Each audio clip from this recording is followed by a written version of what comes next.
You are listening to Fantha Tracks. Because of the following special program, Wonder Woman and the Incredible Hulk will not be presented this evening.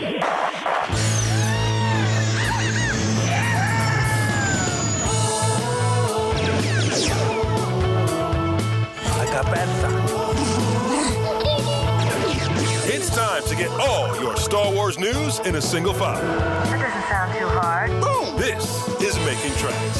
This is the way. Here are your hosts, Mark Newbold and Mark Mulcaster. I know these people. They are brutal. Does this look Jedi to you? That's not how the Force works. They'll never see it coming. Count me in. Mr. Back! Well, hopefully the whole room outside can hear the panels. Festival of the Force have started. It's so good to see so many of you in the audience here. Rapt attention. Simon, how are you? Very well, thank you. Events-wise, you've been travelling around and doing stuff? Yes, I've done a couple this year. So I did a big Dark Crystal one back at Elstree Studios, which is where we filmed it, and also where we filmed Return of the Jedi. That's at the beginning of the year. And I did one in Swansea, down in Wales, lovely Swansea.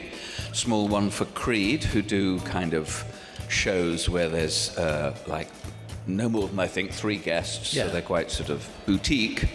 And I did a big one in Austria, a place called Wells in Austria, a little while ago. People like Spencer Wilding there. It's very nice. So yes, I've done a few, and I've got a few coming up. What's it like when you're a performer and you've worked on a project years ago, in the case of Dark Crystal and Jedi, decades ago, and you go back to the place where you filmed it? What are the memories? What gets evoked when you walk back into a room that you've worked at before? Well, buildings change a lot, so, you know, as soon as you get there, you think, oh, that wasn't there before, and I wonder what happened to that, and you look round the corner, there's nothing there, or something entirely different. But yes, there might be something specific that will spark a memory that you'd forgotten, you know, just not necessarily to do with filming.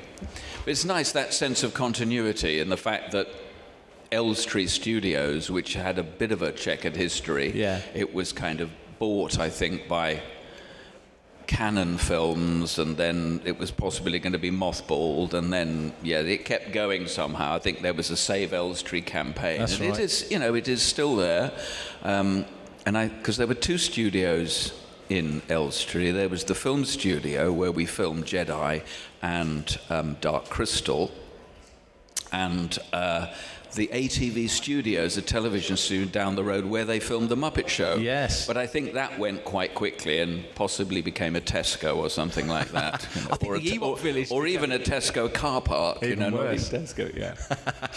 When you're performing and you're inhabiting all these different characters throughout your career, I've often wondered, obviously, to get to that point, you've got to be supremely skilled, you've got to stand out, you're the right guy for that role. But when you're puppeteering, let's say Max Rebo, for example, just as an example, can you kind of identify where your progression as a puppeteer develops? Is it something that comes into the role or into the profession pretty much 90% there, and you finesse it as you move forward? How does that work? Can you look back and go, that's where I figured that out? Well, the first job was Jim Henson and Frank Oz's Dark Crystal, and a group of us, Hugh Spight is here today as well, he was one of us, we were hired as body puppeteers, so to distinguish ourselves from what the Muppet performers did, who did the Skeksis principally, and of course Jim did Jen, the Gelfling, and Kira was Kathy Mullen, another Muppet performer.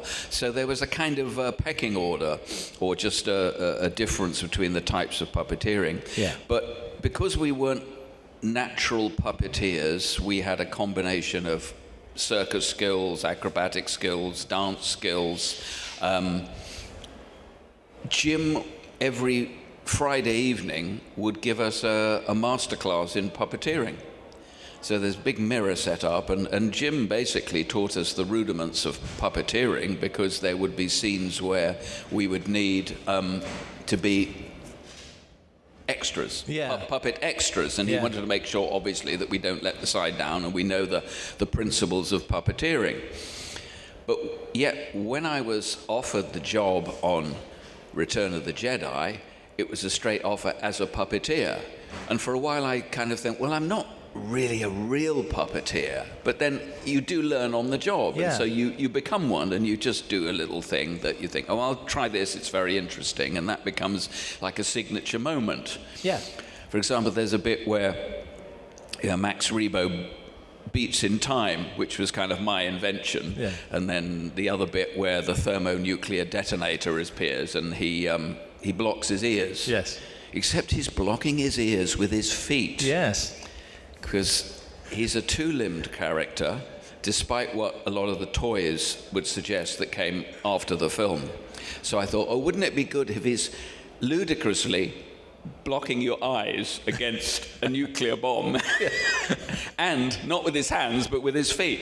So you knew that, because that's one of those things that fans talked about forever and a day. Are they his feet? Is he scratching his armpit, or is he scratching something else? But you, as the guy involved on set doing it, you've known that all along. So when you saw that action figure come out, the Max Rebo Band set come out, and you saw 2 feet and 2 arms and the correct head, what were your initial thoughts? That's not right. Oh, I didn't like it. I was offended, but I thought, well, they're not going to stop production.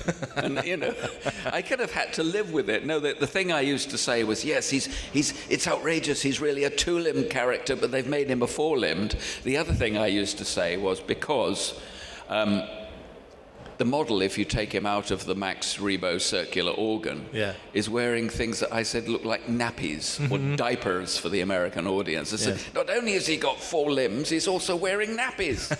So, yeah. But anyway, I've signed so many kind of toys and things now, I don't mind so much. But that's a good point, because any character, especially from Jedi, because when, there's a lot of characters in Star Wars in the cantina, alien characters, not actually so many in Empire, but when you got to Jedi, it went completely the other way in the sense that there were so many, and kids at the time like me who were buying the action figures and getting the box set and such, it was Christmas every day for us. When you, over the years, have seen various versions of Max, be it a plush, be it a sculpt, be it a figure, what's the one that stands out to you as your favourite thing that you've seen? I quite like the plushies that in his organ. I mean, I think at Celebration they had a set with all 3 members of the band. Yeah. But I've got a plushie just of Max that is not a Celebration one. It's slightly different, but I rather like it. Hi, this is Robert Ems, and you're listening to Fantha Tracks. We have people. Yeah, we have people in the audience. You are getting the best talk of the show so far, definitely. So when you... I must say, sorry, on that question, Yeah. I went to Japan, and they made a whole series of Pepsi tops, or Pepsi bottles, and each top had a Star Wars figure. Yeah. And the little miniature Max Rebo is so wonderfully designed. I've got a few of those, don't quite know what to do with them. The Japanese really do go above and beyond with the detail of things, and they think out of the box. Like you say, bottle tops, for us it's flick it off and gone. Yeah. Over there it's the thing. When you were performing, Max, what were you told by Richard Marquand or by Dave Tomlin or by George Lucas? What was the ethos behind it? Was he a good guy? Is it Jabba's Palace? Was he a bad guy? What did you know of Max when you were performing it? I think he's a mercenary, so he's in the world of the baddies, but I mean he's just there to play music, and according to the kind of expanded universe and all the stuff that comes up, he liked to be paid in food, but this is all stuff that's invented after you do. He was just he could have been a baddie, but on the whole he's a musician. Yeah. So musicians they live for music. They don't care where they are as long as they get to do it and they're paid, I think. The nappies make more sense now, don't they? Are you a musician? Are you musically inclined? Is that a thing of yours? No, they gave me when I got Max Rebo, they just gave me a tape of some music the night before, and so I played it a few times, and I thought, okay, well, let's say these notes are there on the keyboard, and these are there, Because it doesn't have to match, does it? It's an alien keyboard. It can be whatever Well, in fact, they have, considering they changed the music, they haven't changed the kind of footage, have they, appreciably? True. It's not critical, You can justify that. Yeah.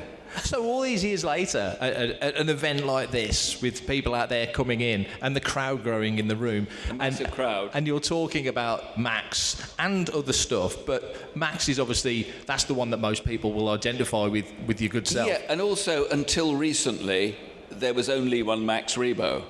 And now with the Book of Boba Fett, there's someone else with a rather different looking Max Rebo. Yeah. What did you make of that? I mean, it's Max, but I'd been hoping for years that Max Rebo would make another appearance, and then to have it suddenly come out and I haven't been asked was kind of like, well, why didn't you bastards, kind of thing, you know?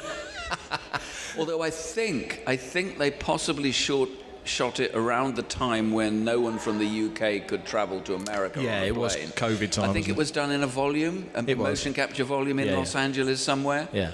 So I don't feel as bad, but I feel it's kind of like an opportunity that I've been hoping for ages. Yeah. You know, I'd occasionally put things out on the net anonymously. Hey, wouldn't it be good if Max Rebo has his own story? Thing is, he's one of those guys. He survived the explosion of Jabba's sail barge, and then in Book of Boba Fett, the club that he's playing in Sanctuary, that blows up as well. I have no doubt Max Rebo will return at some point, playing. But what will he look like? Because they've kind of gone down the route quite a lot with the four-limbed Max Rebo. Yeah. So the Ortolans in what's the reason? Skeleton Crew. Yeah. That family of Ortolans, they're kind of like four-legged. I think they did a little dodge on that. I think they made them a different species, because I think when they first showed... Oh, I thought it was meant to be the same... Because the nose is just too shortened. Exactly. When they showed... Neil is the little guy. When they showed Neil, and everyone thought, oh, it's a blue guy, it's like Max. Yeah. And then when people dug into it a little bit, I think it's like a little cousin of... Yes. So I think they dodged a bullet. Although, of course, in nature, things do evolve. That's true. And the time span of the whole world of Star Wars is over centuries, isn't it? It's huge. I think with Star Wars, it's one of those things in that people have got really short memories in the galaxy, because how quickly did they forget about the Jedi? It was only a generation, and it was like a mythology thing, and people had forgotten. So maybe Max regenerated like Doctor Who into something slightly different. We were talking about Doctor Who in the bar last night. Really? Regeneration, and apparently regeneration wasn't a word they used originally, right? But it became a thing. Yeah. Recasting was probably the word, wasn't it? But the other thing about the newer iterations of characters is I was being disappointed, I have to say, by the look of the Max Rebo in the Book of Boba Fett. Yeah. So much so that I thought if they had asked me to do it and I was given that puppet, I would have kind of said, really? But I thought, well, are they going to suddenly halt everything and construct a new Max Rebo to my requirements? But anyway, no, the Gamorrean guards, for me, they were too skinny. Well, I mean, you've got history with that, because obviously you were Jubnub. Jubnug's one of, yes. So you've been eaten by a Rancor. There's a Rancor in Book of Boba Fett. There's Gamorreans in there as well. Yeah, they were much more sort of Spartan, muscly. Yes. In there, I think the original versions in both cases work better. Yeah. But of course, I'm biased, and that was sure.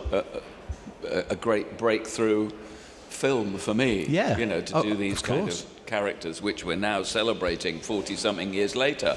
It's great, yeah. And when that film came out, because I think you were a Moncal as well in one of the scenes? Yes, I'm a couple of Moncals, including one in the deleted scenes, which I'd forgotten about. Right, okay. So on the Blu-ray, they had a few deleted scenes, and there's a Moncal pilot. Yeah. And that was the same couple of days we shot Nine Numb in the Millennium Falcon. And Mike Quinn is the main puppeteer, but I did the eye blinks. That's right.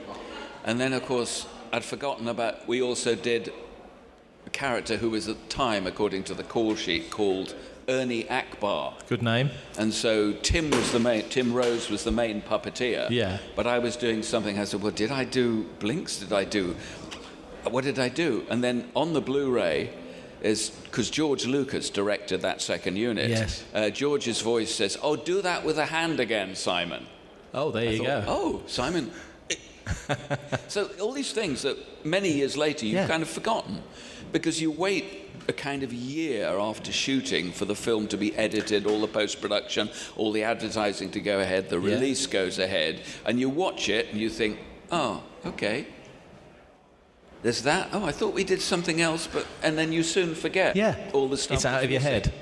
Because when I first did my first acting role on TV, it was in a forerunner of The Bill, a kind of children's version of The Bill, well, children's, called The Squad. Okay. So they were young police squaddies. Yeah. And I remember thinking, oh yeah, we did that sequence, and it was a close-up on me, and then something else. And then you find you're in it, but it's the other shot. It's on the other person, just your voice. It's like, oh, because you don't shoot everything. You have to make choices continuously. Yeah. So bits that are omitted, you forget about soon afterwards. It's only when you have things that come up years later, someone's got a photograph on set. Yeah. For example, there's a very nice black and white photograph of my Gamorrean guard facing off against Luke Skywalker. Just before, there's a rumble, and I turn around as the Gamorrean guard, and the portcullis is opening, and the Rancor emerges. Yeah. And that's just a still, which I, didn't know existed. Yeah. Nice little treat to find out. Yeah.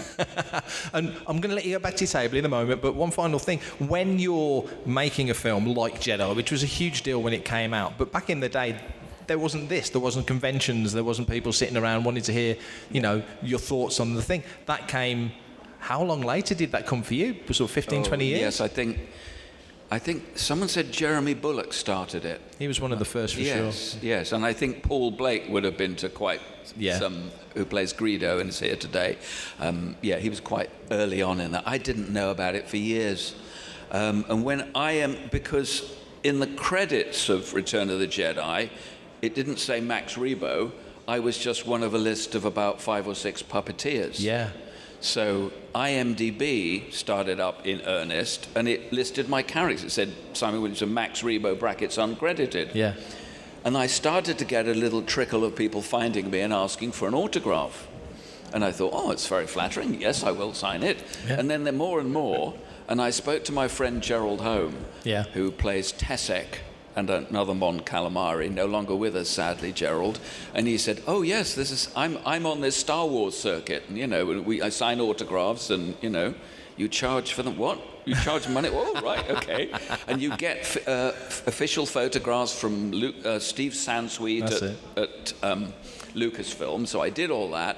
But at the time I was thinking, yes, but it sounds all very well. I'm not sure I want to meet the fans personally. I thought, oh, they're going to be weird stalkers and, Star Wars obsessed stalkers, but which is not the case. No. And so I had the photographs and I held off for a long while doing anything. I thought, I'm not sure if it's me. Yeah. I'm not sure if I want to be sitting behind a table all day waiting for people to come and what if nobody comes? I'm not sure. But anyway, I got a straight offer from someone in America, and he said, we're invited to a show in Paris. We pay you the Eurostar, we pay you the hotel. It's going to be a lot of fun. Do you want to do it? And I thought, a free weekend in Paris? Yeah. Let's give it a whirl. So I did my first one there, and it was a world premiere for me, of course. And it's just great and flattering, and the fans are nice, and they're not, on the whole, stalkerish. Well, yes. And if they are, you have a table between you. There's that gap, isn't there? It's just, over the years, it's become a joy. It's the flattery of being invited somewhere, your hotel expenses are paid for, travel. It's flattering, and particularly if it's busy, it's very gratifying. Yeah. Well, I think it's warming up out there now, so I think we should let you get back to your table. But Simon, thanks so much for your time. For everything in one location, daily news, reviews, interviews, podcasts, video, and social media feeds, bookmark FanthaTracks.com for Star Wars news 24/7, 365. Back on stage at Festival of the Force, we've got some people in the room, and there's always room for more. I'm here with Hugh. How's the day treating you so far? Oh, excellent. I mean, I love the venue. It's got so much atmosphere and character, and meeting some really nice people. And I've got the bus fare home already. Do you get around much? Do you see lots of different places now? Being an actor that's out there doing these kind of events and autograph signings and such, what's your sort of scope of travel? Well, I mean, it's amazing. I've been to Japan, America, Mexico. It's fantastic to travel around the world and be paid for it. So it's great fun, and you know the story about my name, don't you? Oh, absolutely. I'm going to get to that because I know some people won't know that story. So Well, let's go there. Let's go with that. So Return of the Jedi comes out. You make the film, which we'll come back to in a minute. But the film comes out and the credits roll, and it's not your name in the credits. Explain. No, that was we made the film, and we get the first showing, and everybody that's in the film comes to the cinema to watch it and be invited. And then at the end, we're watching the credits go up, and it says puppeteers, and of course, instead of saying Hugh Spight, they said Hugh Spirit. I went, oh, great, Anyway, I wasn't that too upset, but anyway, that was it. So that was in 1982, and then the next couple of years I did sort of various things, and then ended up, because I'm a dancer, I ended up in Cats in the musical for a year, and then I auditioned for to play a lead role in a musical in Hamburg, in Germany, which I auditioned, got it. I'm actually bilingual German, because when I left ballet school, I went straight to Germany for my first job, and I ended up in Germany, Austria, and Switzerland for nearly 6 years. So that's when I learned German. So I went and did this musical. It was going to be for a couple of months, and I ended up staying 15 years in Hamburg. I mean, it's a beautiful city, but what I didn't realize, it's a massive media city, and they do all the dubbing. The Germans dub films; they don't do subtitles. So I had this advantage that I could listen to the actor in English, and I could look at the script in German. I said, "Well, that's not really what he said." Yeah. Especially if he had an Irish or a Scottish accent, and the actor would just get this script, and they don't understand what it means if somebody has an Irish accent or what it says about the character. Anyway, all that. So I had a little niche market, but I also worked for every sound studio, recording studio in Hamburg, and I started a catering company called Empire Catering. Good name. And I was selling fish and chips to the Germans, can you imagine? And anyway, so I ended up staying 15 years. So I came back to this country, and I'd be back in this country about 6 years, and I received this letter. And I opened the letter, and it said, do you know that people all over the world are looking for you because of what you did in Star Wars? And I didn't know what he was talking about. And he said, could he meet me? So I said, okay. And he said, because of the name, that everybody was looking for Hugh Spirit, and nobody could find him. But he had spoken to Simon Williamson, who's sitting next to me, and his table's next to me. I said, who is this Hugh Spirit? Nobody can find him. He said, that's not his name. His name's Hugh Spight. So this guy then traced me through the electoral roll. Yeah.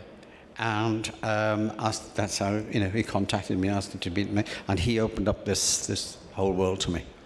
So what were you're working in Germany, you kind of you are working in media, and Germany's got a big Star Wars following, so that's kind of weird that never connected in that sense. And of course, calling your company Empire Catering is brilliant, because that kind of evokes Star Wars, and that didn't click either in terms of connecting the two dots. So you come back, and now, bless him, Simon does you the biggest favour in a sense of opening you to this world. Yeah. You're, in that sense, quite late coming to it, which is brilliant for us, because it's another guy from the OT that's come onto the scene. For you, though, were you thinking, wow, I've missed 15 years, or were you thinking, blimey, this is amazing, I've got this whole new world that's opened up to me? Yes, absolutely. It was a whole new world, and I'm thinking, and often when I mean, sometimes it's really big, in America, and sometimes the orchestra, everything is massive. And I say this little thing, and I say, well, believe it or not, I used to be a ballet dancer. And I said, as a ballet dancer, it's a very short career. And I said, at the end of it, there's no golden handshake, there's not even a pension. And I say, but this, sometimes it's big time. I say, this is payback time. Thank you very much. And that's the way I look at it. I think God has given me a pension for life. And of course, as people drop off their perches, you become even more valuable. You know what I mean? And I'm saying, oh, please God, can I be the last man standing? So when you came back into it and you start talking to audiences and signing and talking, like you were a minute ago, talking to folks at the table, your initial recollection of what you did compared to I guess you're kind of teasing it out, coaxing out the memories. Is it kind of built as you've talked about it more and more? Yeah, absolutely, because it was like 30 years ago, and I couldn't remember. So basically I did this first little Comic-Con in Banbury. I live near Banbury, and I saw this thing, Comic-Con. I thought, oh, I'll phone them up. And I phoned them up, and he said, "You're Hugh Spight?" And he said, "Oh my gosh!" He said, "This is going viral. This is going viral." Yeah. And anyway, so I made this first little that. I turned up with 3 photographs. He said, "You got photographs?" I said, "Yes, I had 3 photographs." He said, he said, go down to Staples, get a copy quick, and all that sort of stuff. I was an absolute amateur. And there was an actress there called Virginia Hay, who'd been in Mad Max and a couple of other things. And she came over to me afterwards. She said, "Look, love, for you obviously don't know what you're doing." I said, "I'd like to help you." And so in the following week, she sent me all the emails about all sorts of things. And she said, "I'm meeting an agent next week. He's one of the top agents. I'll mention you to him." And he contacted me straight away. And Julian Owen, and I've been with him ever since. Yeah.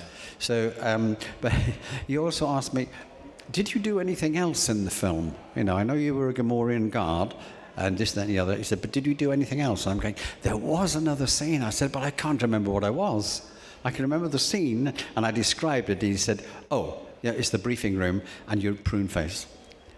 That's a big deal. Yeah, and I completely forgotten about it. I thought it was a calamari or something. Yeah. I couldn't remember. But Julian pinned it down straight away. So 2 action figures. Yeah, yes, it was great. Because he knows there's 3 prune faces, and he knows who's who. Yeah. So suddenly I had 2 characters, which was great, and obviously I'm very appreciative that I can meet people and travel all over the place, and I really enjoy it. And reconnecting as well with your colleagues that you worked with the film on before. Oh, yeah. Well, recently we had a bit of a reunion of Dark Crystal at Jim Henson's house. He has a house in we used to... They had a little studio up in Hampstead, London, near the Heath, and we used to train, endurance training on the Heath, actually, to get it for these costumes, to be in this costume for hours. I mean, I was pretty good because I was a dancer, but not everybody, was up physically to it. But and I was meeting people I hadn't seen for over 40 years. I hadn't, who I worked with on that film, and I hadn't seen them. It was quite something. You mentioned the ballet aspect of it, which wouldn't seem to match up with, let's say, a Gamorrean guard. But how did you parlay the skills you had as a dancer into getting beyond the latex and giving a character as big and bulky as a Gamorrean guard the life that you did? Well, that's the thing. I mean, fortunately, we'd just done 2 years on Dark Crystal in costume and in creatures that actually didn't exist in reality. There's no human figure in that thing. I played a mystic, I played the Landstrider, I played a Gartham, and what else? And I was the Lord Chamberlain. There's 2 people in the costume, it's Frank Oz and myself, in the same to make this costume work. So then, that was all at Elstree. We were just filming it, and then, as I say, they make the Star Wars. Do you want to come over and work on Star Wars? Yeah, all right then. So when you get into a costume, you have to think about the character of that costume is. Yeah. There's no point acting like mad in the costume, and it doesn't get outside the costume. You've got to think, how are people seeing him? So I gave my Gamorrean guard the character of John Wayne. All my movements were John Wayne movements, and so they're very similar. You won't tell them apart. Yeah. But I can see me because of my the movement of John Wayne. It's a very funny because sometimes I used to mess around and do ballet, this big, and everybody be doubled up because it was this big looked so ridiculous doing ballet. But it was a wonderful character. They've got wonderful characters, and everything you did with them was amusing. It could be very funny. I love that you mentioned John Wayne because John Wayne's grandson is now involved in The Mandalorian. He's one of the guys in the Mandalorian outfit. Oh, wow. So there's a nice little connection there. Yeah. Yes, that's what I based it on, definitely. So, before I let you get back to your table, because I know there's people waiting for you, being part of the Star Wars world now, you were part of it when you were on the production, and then there was that distance, if you like, and then you've come back into it, and here we are in 2025 talking to folks about it, and you'll speak to many more outside. How grateful, if that's the right word, are you that this has all kind of come around? Well, as I say, it's like a second pension, and it will never stop. And I'm just grateful. I'm very, very grateful, and I enjoy it. I enjoy meeting people. I love chatting to people and making them feel at ease if they come to the table and say, "Come and talk to me. I've had breakfast. Come on, I won't eat you." And no, I just love it. It's lovely to meet you all, and thank you for coming and listening. Brilliant. Well, we're very grateful you're here. Can I have a round of applause for Hugh? Email radio@fanthatracks.com. Head to links.fanthatracks.com for links to our social media feeds, Fantha Tracks TV and Fantha Tracks Radio. Thanks to James Semple for the Fantha Tracks intro, Blues Harvest for our Making Tracks opening music, and Mark Daniel and Vanessa Marshall for our voiceovers. New episodes drop Tuesdays and Fridays at 7 o'clock UK time. Our weekly news show, Good Morning Tatooine, goes live Sundays at 9 o'clock UK time on Facebook and YouTube. And remember, Fantha Tracks is absolutely free, so it costs nothing to stay updated on all the latest Star Wars news. Coming up next on Fantha Tracks Radio, it's another episode of Making Tracks.